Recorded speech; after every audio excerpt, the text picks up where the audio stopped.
the Indian smart cities strategy.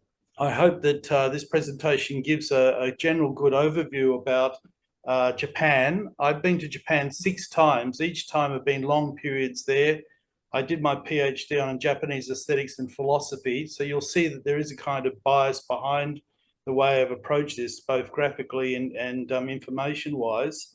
And so I've basically enjoyed listening to each of the speakers, and I was quite interested in the talk given by Hannah when she gave the example of Pontefract with the walkover for the railway bridge, because in Japan, the 6 times that I was there, and I traveled extensively across the country, I don't think there was a single railway station where there wasn't a lift that took me to any level. I traveled literally across the country, and I thought sooner or later I've got to find somewhere where, and they probably don't exist somewhere, but it just shows you that in terms of infrastructure, Japan is really quite extraordinary. And I hope this presentation gives you a good feel for this side of it. So I'm not going to dwell a lot of time on the super-aged. I think everybody's well and truly aware that Japan is regarded as the oldest country in the world in terms of population. It's drastically reducing, and its population, which I believe currently last year was 124 million people, a very sizable population for an archipelago. And yet, and by the way, which is 70% mountainous, has very limited resources, and basically has a population decline, which is really quite disturbing, worrying. Last year, that this was in one of the local papers, a record low of 1.15 births. So if you consider to get over, you've got to have 2.4. So it's a very worrying situation in Japan. And nevertheless, the interesting thing when I was doing my tours was that everywhere I went, I saw very elderly people working. Not only were they working, they were happily working. Happily working. One woman particularly, I can still remember on my last visit in May, when I did decide to do a smart city journey, she had very serious arthritis. She was at least in her late 70s and early 80s, stooped over in pain. But each time I would go back to the same convenience store, a lovely smile, she would wrap the item that I was purchasing with so much sincerity. And here you see a man. I took this photo in Osaka just back in May. Here he is. He's actually flattening the tops, taking the cans. And once again, people readily and happily working. To understand Japan, you have to understand also that the Japanese really do prize nature very, very seriously. It's an integral part of their DNA. And although there are worrying signs that the construction industry now levels properties, including trees and everything, generally you'll find the Japanese really do love that connection, the reverence for nature. And one of the paintings I did here, which means Shazen, which is nature, is a reflection once again of people who are generally very alone, but still their connection with nature is very paramount. Now, the photograph you see there is a man. He's not feeding these birds. The birds have naturally come up to him. And I was quite fascinated to see how close they get, but they don't feel threatened at all. So when you think of Japan, you probably think of a couple of things. You probably think of cherry blossoms, and you probably have seen this in different forms. It's the enso. It's the sign which it has many different levels, but basically it's a minimalist way of describing the imperfect. And you'll notice that when you see this circle drawn, it's very rarely closed. And the reason it's not closed is because of a number of reasons. Part of it is this concept of wabi-sabi, the transience, imperfection, but also this idea that we are within one integral element, which is Mujo. I'll explain Mujo shortly. So wabi-sabi is probably the most widely used term that most Westerners generally know. For those who don't know what it means, it basically is a love of the imperfect. So we all know that Buddhism came originally from India. It then went to China. They call it Chan. And in Japan, it's known as Buddhism. And then there's different branches, Zen Buddhism being one of their key well-known aspects, which have been publicized in books, etc. But wabi-sabi is this idea of beauty in the imperfect. So if you look at this vessel, this is a very good example of wabi-sabi. It's not shiny. It is symmetrical, but it has a weathered element to it. And even the nature of the maple leaves, it's not symmetrical. There's a beauty because of the aging. And I think you can probably see where I'm going with this. So the Enso circle has been applied in many different elements of Japanese art. In this instance, you can see the of fish and ponds and so on. I won't dwell on that. And the period that we know in Japan, the seasons are very, very distinct. And the most widely known, of course, is the cherry blossom season. In West, cherry blossom is associated with concept of beauty because of the pink flowers and so on.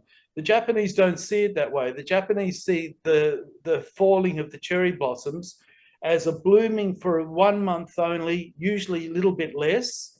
And this period is when one starts to recognize beauty for a short period, that life is transient. Life is not perfect. And a country that has earthquakes, tsunamis, until very recently, death rate because of disease or a rice crop would fail. The concept of transience and impermanence is a very important element. And this is my interpretation, though generally there are different ways you could interpret the concept of the life cycle. But here I've tried to just emphasize this idea. We come from birth, we go on a journey of some form, and then we come back. We may come back without losing our sense of reality through dementia, and we become childlike. We like when we were born, become children again. And so the cycle of life, however simplistic it is shown, is a very important element of where I'm coming to, which is giving 2 examples of 2 smart cities I visited. So this concept of Mujo, which is a very Buddhist concept, is about this idea of impermanence. And if we were to look at aging populations and smart cities, we'd be looking at the inevitability of physical decline. That would include memory loss, social transitions. We'd be looking at the concept of Zen, looking at impermanence and embracing it, not seeing death as something which is, or approaching death as something that's negative, but as being a natural life cycle. And that we'd be adapting these concepts in homes, so looking at how people move much slower potentially, their memories start to become deplete. How can I say it? The energy of working is not as important anymore. They've become much more higher priorities of life. So if I was to take 2 elements, which I think are very important parts of what I discovered, unbiased. So to start with, let me tell you, I went to Japan in May, and this time it was to visit the smart cities, and I wanted to know what a Japanese smart city was. And the 2 things that I think I discovered about Japanese smart cities is they very much still have this Zen philosophy, which is simplicity and minimalism. And the second thing that I learned while I was there is technology is there.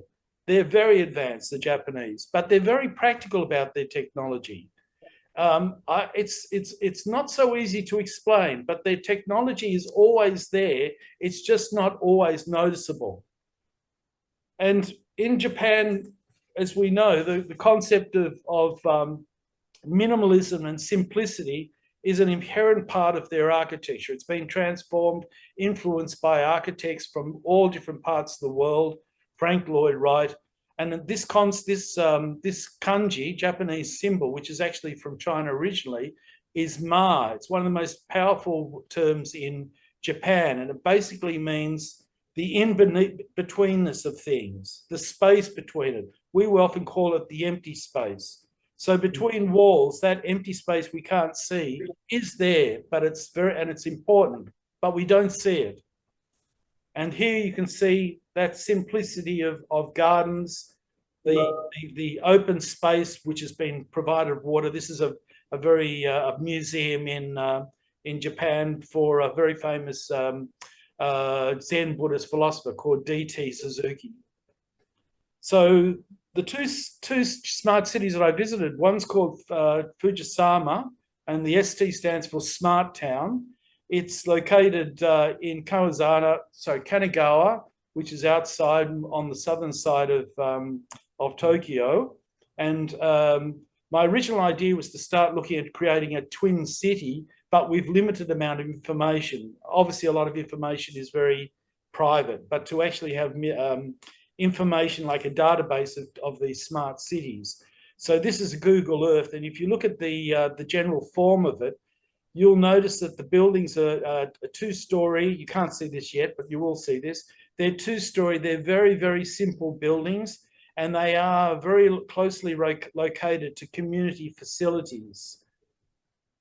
This is the central area, which is actually used as a community facility for children, for people to basically mix and talk. There's classrooms below it.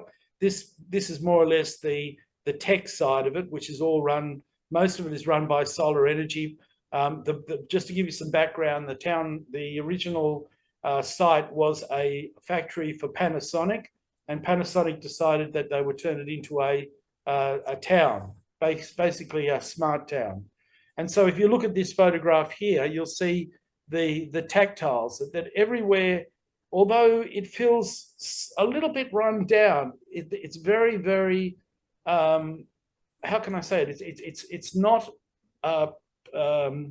architecturally striking. What's really beautiful about Fujisawa is that it does have all of the elements that do provide connectivity. It has gardens for people to work on. This is actually a nursery, which is part of the community centre. It's basically a very, very humble, basic place with emphasis on technology that you don't always necessarily see, but it's there. So, for example, when I arrived in Fujisawa, I just walked straight in. There was no one, no guardhouse. No one said, "Excuse me, where's your pass?" Here in this region where I am now, if you go into a major gated community, there's always some sense of security, a different paradigm of security. Now, somebody no doubt was watching what I was doing, where I was going, but what was nice was this feeling that you could come in and out of this smart town, and yet it still is a community. And so they would have these signs which would basically tell you what is hidden behind it. Well, you have things like, consideration on environmental sides for heat island mitigation, rainwater harvesting, district energy systems. It's 70% carbon reduction in terms of the way they've gone about their energy. The actual support for the elderly, if we get to the nitty-gritty of it, it has emergency response devices, community interaction spaces, barrier-free design, and it provides for childcare, senior care, and educational services, all overlaying and providing what is a rich community. And so they have a wellness centre, which is all walking distance. Very tight community, but still a very, very good example of how, for a population which is 2,000, they're targeting about 3,000. It provides a community, a true sense of community. The second city that I visited, or town, you could call it, was Kashiwa no Ha. It's located in Chiba, in northeastern Tokyo. And in this city, a great deal of emphasis is placed on, first of all, it's Tokyo University is there. So healthcare is a very key part of the city's narrative. Electronic vehicles and charging is just one of those elements. Mobility is extremely important. Mobility is available on all different levels, be it for small buses and so on. What I found very interesting is they have a park devoted for dogs. So elderly people can take their dog, walk around the park. There's no issues with that. There are little nooks and crannies, as you can see. These two people are sitting outside in their own little device locations, being able to be themselves, be alone. And loneliness is a very important component of this. So there's two sides to loneliness in Japan. There is the kodo kushi, which is this idea of dying of loneliness. Yes, Japan has a problem with suicide. And yes, Japan does have a problem with loneliness. But when I was traveling in Japan, I saw generally people who were happy. I wouldn't say ecstatically happy, but people who were generally content and able to sustain themselves. The problem, of course, is that there are people who are living by themselves who have no family connection. And this is something which Japan, no society is perfect, and Japan is working very hard to try and address. So Kasha no Haya, sorry, Noha, sorry for my pronunciation, it's a very good example of a wellness hubs that are located. It has a major hospital. It has I can move on here, sorry, I'm a bit slow. It has a beautiful pond with shops that are nearby, people can go to. Everything is monitored. They're very proud of the fact that it's one of the first LEED accredited landscapes.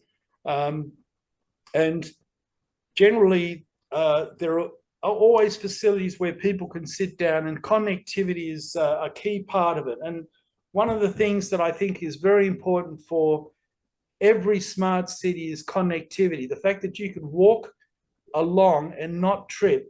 If you're visually impaired, there is always somewhere you can sit, which is under a tree. You feel that you're in a position where the security, that you're well being looked after.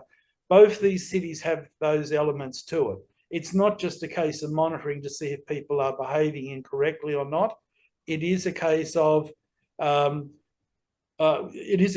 trying to provide a city which is inclusive for the whole range of a person's life. And this is way too much text, but really what I wanted to say is that what is so beautiful about Japan, and there's just not enough time to be able to tell a story of this love of this country, is this concept of being inclusive. And even as a visitor, you have to be careful not to ask directions, because they'll take you there. They'll walk a kilometre, 2 walks. The Japanese are so kind, so generous. The crime rate is negligible. It is, for me, the DNA of humanity in terms of getting it right, where we can try to find cities which are both smart but not pretentious, that give dignity for the aged, and that as a global society, global world, we can eventually reach a stage where we have harmony with the environment and amongst ourselves. Thank you very much. Oh, sorry, I would like to say one last thing. There are many different types of hobbies and disciplines. One, of course, is Ikebana, which is, I went to an Ikebana conference, not conference, how can you put it? An exhibition of expert Ikebanas. And what are the relevance of this for smart cities is that Tokyo in itself is a smart city. It has inclusive of so many hobbies that elderly people can be involved in. And flower arranging is not a case of just putting something together to make it look pretty. There's a whole discipline, a whole art of being able to do this, of which there's just not enough time to discuss this. I did want to raise one thing, which is when I was looking at this, I was looking at India, and there's a lot of things in common with the Zen-inspired Japanese philosophy with India as well, in terms of its holistic look at medicines and spiritual and even spatial balance. But I feel I'm running out of time, and I leave with you a poem. I won't read it to you. I'll share my presentation, but I hope in a minimalist way it expresses what I think from my journeys of India a smart city should be. Thank you very much for your time. Thank you. Thank you.